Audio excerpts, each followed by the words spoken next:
Nagkaroon ng pagkakataon na makapagpalaboratory, ECG at X-ray ng libre ang nasa halos 700 ng mga kabanatuenyo sa isinagawang alagang kalusugan program ng pamahalaang panlalawigan ng Nueva Ecija na pinangunahan ni Vice Governor Doc Anthony Umali sa NEUST Gymnasium General Tinio, Cabanatuan City nitong August 24, 2024. Naging malaking tulong umano ang programang ito ni Gov. Oye Umali at Vice Governor Doc Anthony Umali, katuwang ang unang ginang Cherry Umali sa mga residente ng 19 na barangay na sentro ng Cabanatuan City.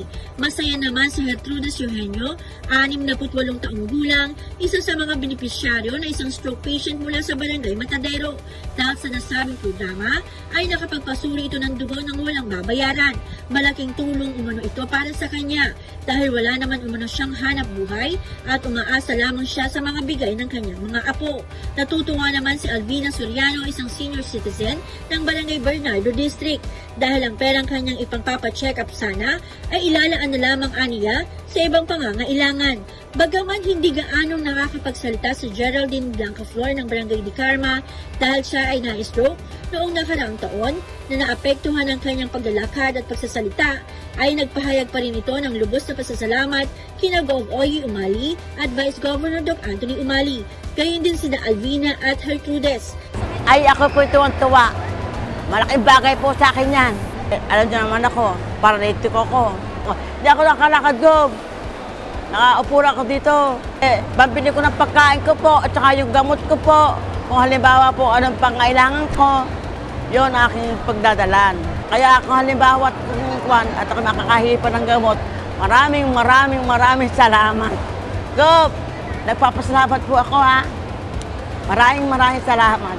Oo, napakalaking tulong, lalo na sa edad ko nito. Marami na ako naramdaman sa katawan, na sakit.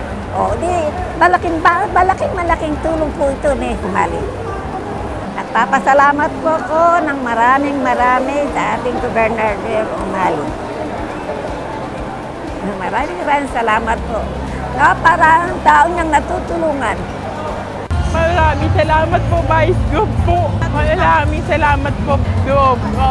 Samantala, ayon kay Vice Governor Doc Anthony Umali, bukod sa mensahe nito sa mga kabanatuenyo hinggil sa kanilang pag-agapay sa kalusugan ng mga Novo Ecijano, ay ibinahagi din ito na ang nasabing aktibidad ay kaugnay sa selebrasyon ng ika-128 anibersaryo ng unang sigaw ng lalawigan ng Nueva Ecija sa September 2, 2024. Ito po ang inyong Doc Anthony Matias Umali na nagbibigay ng mensahe po sa inyo. Pangalagaan po natin ang ating kalusugan. Ito po ay napakahalaga dahil ang buhay po natin ay hiram lamang sa ating pong may kapal. Kaya ito pong sinasagawang programang tulong pangkalusugan ay isa sa ating pong hinahandog sa ating pong selebrasyon na ika-128 taong anibersaryo ng unang sigaw ng Nueva Ecija. Tandaan po natin, ang mga Novo Ecijano ang unang lalawigan na nakipaglaban sa ating kalayaan at nararapat lang na sa pangkasalukuyang na ating tinatamasa ang ating kalayaan ay dapat nating pahalagahan. Kaya mga Novo Ecijano, ito po hinahandog po namin sa inyo ng buong puso nang sinasabi po magpasalamat tayo sa Pumay Kapal na tayo po ay malaya. Para sa Balitang Nueva Ecija, Maureen Pagaragan nag-uulat. Para sa DWNE Teleradyo ang inyong kakampi.